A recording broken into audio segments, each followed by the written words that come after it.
Hey guys, what's up? So we just went over how to run an outdoor meter 400 meter dash. This video I'm going to go over the differences for an indoor 400 meter dash, and there's a lot, so make sure you get into this video. So for those that don't know me, my name's Fallon Headings. I'm a physical therapist and a track and field performance coach. So let's get started. So again, there's 4 phases to the 400 meter dash. That doesn't change in the indoor 400 meter, but the big thing that changes is the 400 meter becomes a contact sport, I like to say. So I love when people say track and field is not a contact sport. Well, there's some times where it is a contact sport, and the indoor 400 is one of them. So with the indoor 400, so now this track has become a 200 meter track. As you come around your first lap, over here is your break line. After the break line is when the 400 meter dash can become a contact sport, because now you guys are all in lane 1. So we still have to push out for the 5 to 7 seconds at 100% effort, because we want to use that alactic system to our advantage as much as possible. Then the pace part. The pace part is this part really makes or breaks your race in the indoor 400. And this is what's so important. So you're going to get, for 5 to 7 seconds in the indoor 400, you're probably going to get back over here on this back stretch. That's going to be about your max effort. So then from here to here, you have to find your pace. But the most important and the best strategy for the 400 is you want to be able to control the race. So how can you control the race? You have to be the first one to the break line.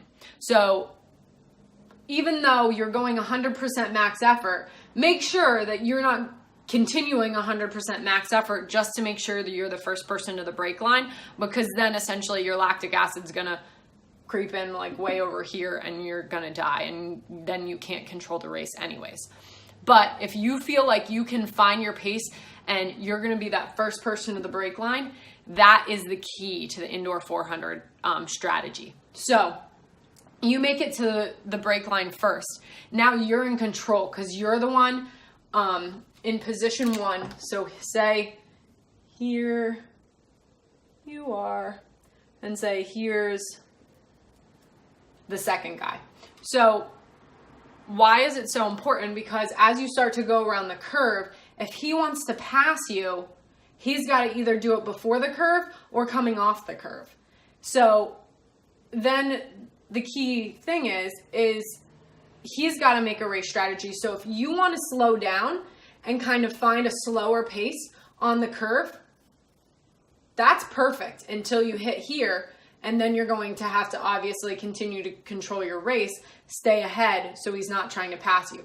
But if the guy in position number 2 wants to pass you on the curve, 1, he has to have a lot more speed than you, because he has to make up the ground to where you are, and then he has to go around you to pass you, which is going to add more distance to his race. So he's got to have a lot more speed than you do.